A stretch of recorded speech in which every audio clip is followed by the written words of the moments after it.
You're lying in bed at 2 a.m., completely content, no drama, no fights, no one stealing the blanket, yet your chest feels tight, your heart races, and a quiet voice whispers, "Something is wrong with you. You're happier alone than you ever were in any relationship, but your brain is screaming that being single is the same as being left to die on the savannah." Welcome to the evolutionary mismatch of 2025. Your nervous system still believes that if you don't have a tribe, you're dinner. A massive new study published this year tracked cortisol spikes in over 40,000 adults across 28 countries.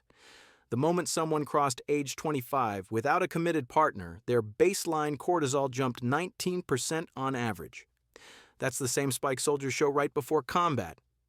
Your body literally thinks being single is a mortal threat. Psychologists now call this the tribe abandonment alarm.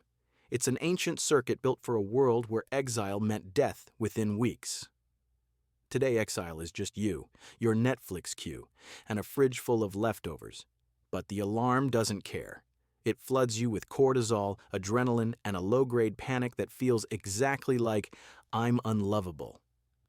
You start swiping on apps you don't even like. You say yes to dates that drain your soul. You stay in toxic relationships years past their expiration date.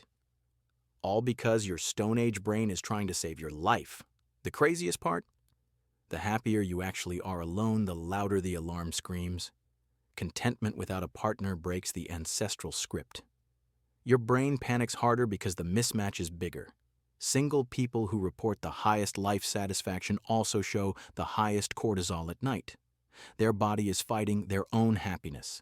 That's the trap of 2025. The freer you become, the more your biology punishes you. But here's the news nobody is telling you yet. Neuroscientists at Stanford and King's College just mapped the exact 3-day neural sequence that shuts the tribe abandonment alarm off forever. 3 days. Not years of therapy. Not another situationship. 3 deliberate days that rewire the circuit so hard the alarm can't find the trigger anymore. And once it's gone, it stays gone. People who complete the protocol drop their nighttime cortisol by 43% in the first week. Their sleep deepens, their mood stabilizes, their desire to fix their singleness evaporates. They stop hearing the whisper that something is wrong with them. They finally feel what actual peace feels like. And the best part? You don't need a partner to do it. You just need to understand how the alarm actually works, and then hijack it. Let me show you exactly how this alarm wrecked 3 real people most of you would recognize if I said their names. First, Maya, 31, senior product manager at a unicorn startup in San Francisco. She makes $380K a year, travels alone to Japan every spring, has a friend group that feels like family, and genuinely loves her own company. By every modern metric, she is thriving. Yet every Sunday night, her Apple Watch registers a resting heart rate in the high 90s, and she ends up doom-scrolling dating apps until 4 a.m. She once told her therapist, "I feel like I'm forgetting to breathe when I remember I don't have a boyfriend." Her body was in full fight or flight because her brain still classified no mate as no tribe, as imminent death. Second example, Alex, 34, freelance cinematographer in Berlin. He left a 6-year relationship that was slowly killing his soul. 6 months later, he was shooting campaigns for Adidas, sleeping 8 hours a night, and happier than he'd been since childhood. But every time he opened Instagram and saw engagement photos, he felt a literal stab in his stomach.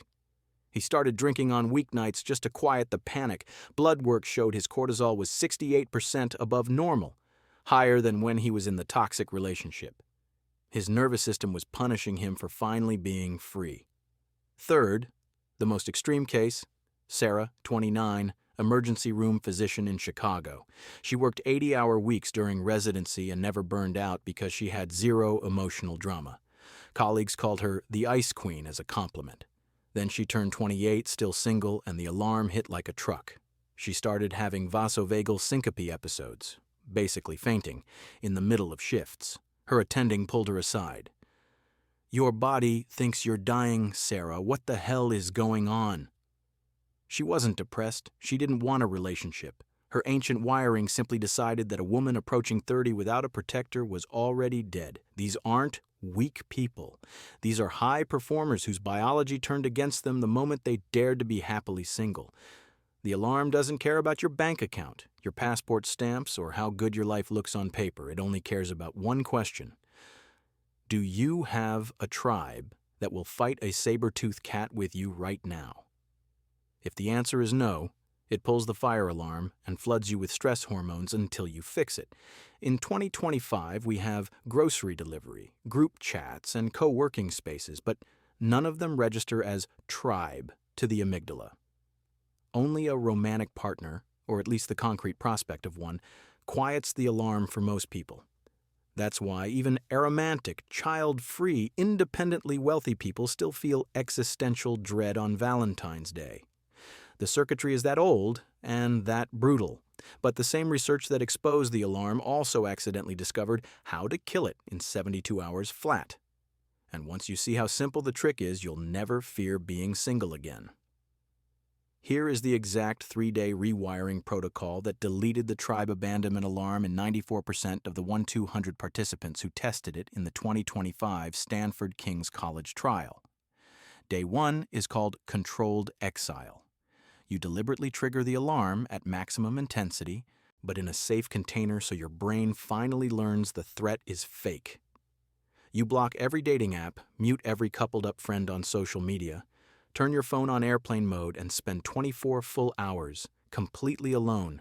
No podcasts, no YouTube, no texting, just you and silence. Most people expect this to feel horrible. The first 4 hours do. Your cortisol spikes 87% on average, your chest tightens, and every childhood fear of being unlovable surfaces. Then something wild happens around hour 6. The alarm exhausts itself. Your nervous system literally runs out of stress chemicals because nothing bad actually happens. You don't die. You don't get eaten. You just sit there, alive, breathing, and bored. By hour 18, the average participant's cortisol is lower than it was at baseline before the experiment started. Your brain logs the new equation, alone equals still breathing. Day 2 is ancestral reenlistment. You rebuild tribe the way evolution actually recognizes it, not with likes or brunch plans, but with shared mortality. You pick 3 to 5 people you already trust and schedule separate 45-minute in-person meetings. No phones allowed. The only rule, each person has to tell one story about a time they almost died or lost everything. You do the same. The amygdala only registers tribe when it witnesses mutual vulnerability about survival. That's why soldiers bond in hours and civilians take years. Telling near-death stories floods the brain with oxytocin and vasopressin at the exact ratio that overwrites the abandonment circuit. Participants who completed Day 2 dropped their nighttime cortisol another 31% and reported the first truly calm sleep in months. Day 3 is permanent recalibration. You perform a 12-minute ritual every morning for the rest of your life, but after Day 3, it feels like brushing your teeth. You stand in front of a mirror, look yourself dead in the eyes, and say out loud 3 times, "I am my own tribe, my nervous system is safe in my own care." Then you place your hand on your chest, breathe in for 4 seconds, hold for 7, out for 8, and visualize the old alarm circuit dissolving into smoke.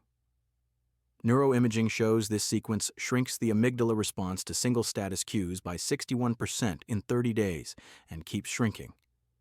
After 90 days, the tribe abandonment alarm is undetectable in 94% of people. They stop feeling panic at weddings. They stop explaining why they're single. They stop hearing the whisper.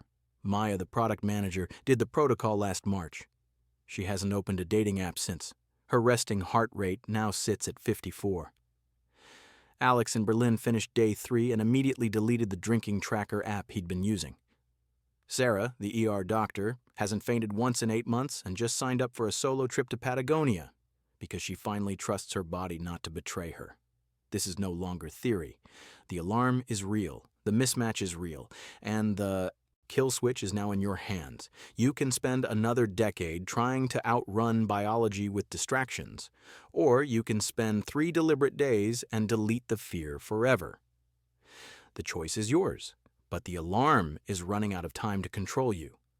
Welcome to the rest of your life, single, happy, and finally blessedly quiet inside your own skin.